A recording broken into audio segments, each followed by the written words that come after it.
If somebody can walk away from your life, let them walk away. You shouldn't have to convince anybody to love you. If they can walk, let them go. If they leave you, it means they're not attached to your future. Some of you are taking too much time trying to convince people to love you that do not matter. Some of you are taking way too much time tolerating and trying to get people engaged that don't matter, that don't care, that are never ever going to help you get into your destiny. What if I told you that some of the rejection you have been facing in your life, it's because people are jealous of what's on your life? What if I told you that the rejection is simply an indication that you got favor on your life? God is getting ready to do something in your life. You just got to understand there's more to know. There's more to know. Move on. Straight up, move on. Forget them. They are lying and they are untrustworthy. So move on. That person is not who you thought they were, right? They are not who you thought they were. The idea that this person was a trustworthy, faithful companion is not true. It is not true. That person does not exist. They didn't exist and they don't exist. It was in your head. It was in your head that this person was trustworthy and they were everything you wanted them to be and they were a faithful companion. That is a lie. They are not that person. They have proved it. They have proved it by their actions. Be thankful that you were able to learn before you invested more into this person. Be thankful that you found out when you did that this person was a liar, that this person was unfaithful, was untrustworthy. Be thankful that you know it. If somebody wants to leave, let them leave. Your destiny is not tied to the people that walked away. Quit trying to talk people into staying. You don't have to convince anyone to love you, to call you, to come see you. You are a gift. You are a prize. You have something amazing to offer. If they don't want to be there, that's a sure sign they're not supposed to be there. One of your dreams may have died. That didn't stop God's plan. He has another dream. One relationship may not have worked out. If you'll kiss goodbye the old, God will show you the new. If someone is supposed to be in your life, you can't make them leave. And if someone leaves easily, they're not supposed to be there. But sometimes God will close the door. He'll move people out of your life. There are people and opportunities that were ordained for your past that are not ordained for your future. They were right for a season, but that season can come to an end. The key is how we handle the closed doors, how you handle the disappointments, how you handle the people that treated you wrong. It takes a lot of energy to think about the past, relive the hurts, wonder why it didn't work out. That person you lost, if they were supposed to be here, they would still be here. If somebody left you, I say it respectfully, you don't need them. If it didn't work out the way you had planned, it wasn't supposed to. God's ways are not our ways. Will you trust Him when it doesn't make sense? When God makes up for what you lost, it's not going to be less than, it's not going to be equal, it's going to be better. Just because it hasn't turned out the way you thought doesn't mean you have to settle for second best. God has to come up with a plan B. God already knew what would happen. He knew every door that would close. He knew every person that would walk away. He knew how you'd spend time and energy, but a dream not come to pass. All that is getting you prepared for where God has taken you. He's the Alpha and the Omega. He knows how to not only open doors that no man can shut, He knows how to close doors that no man can open. Don't worry about the people that God has removed from your life. He saw things you didn't see. He heard conversations you couldn't hear. And He made moves you wouldn't make. And that's it. When a door gets shut, all you gotta do is walk up the hall. It's more doors. This is God. God is, He's everything, man. He got everything. You have to live your life in the expectation of wonderful things happen. God is a merciful God. He didn't bring you this far to leave you. He didn't set you up to fail. He only wants to progress His children. That's all He wants to do. Even if you're wrong, He forgives us. Just keep moving, man. It ain't nothing. We all go through things in life that don't make sense. A friend walked out of a relationship. The company's downsizing. They don't need us anymore. Or we were being our best. Then the pandemic hit. Business went down. Children can't go to school. Dreams are put on hold. Sometimes it feels like we're going backwards. It's easy to live frustrated and think, God, why is this happening? But we're not going to understand everything that happens. God's ways are not our ways. He can see things that we can't see. And just because it's not fair doesn't mean that God is not in control. Your steps are being ordered by the Lord. If He allowed it to happen, He's going to bring good out of it. He promises all things work together for your good. On its own, it may not be good. It wasn't fair. You're uncomfortable. But when it all comes together, you're going to see how it works to your advantage. The difficulty, the delay, the betrayal was all instrumental in you reaching your destiny. But none of us like bad breaks, loss, delay. But without that difficulty, you couldn't become who you were created to be. It may look like a dead end, but really it's setting you up for promotion. That door closed so a bigger door could open. That person that left you, it was hurtful, but it wasn't just their choice. God moved them out of the way so He could bring someone better. Well, that struggle was difficult. You didn't do anything wrong, but you had opposition at work. Your child wouldn't do what's right. It wasn't fair, but what you couldn't see is it was growing you up, developing your character, getting you stronger, more confident, more determined. Without it, you wouldn't be prepared for the blessing, the increase, the new levels that are coming your way. You may not understand what you're going through. You could live worried, discouraged. Try a new approach. God, I don't understand it, but I trust you. I know you're in control. You're working all things for my good. So I'm not going to live upset. I'm going to stay in peace, knowing that you will get me to where I'm supposed to be.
hypnotized.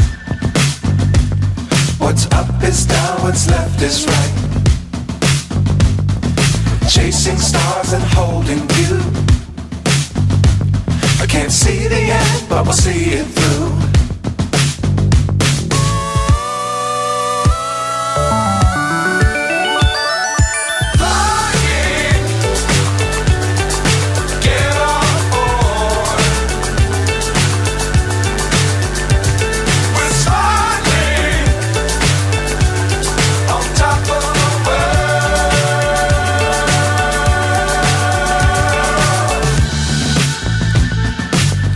Times don't fly too high.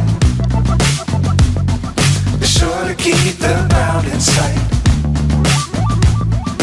Fly forever if you keep it tight. Love the world but keep the sky on your mind.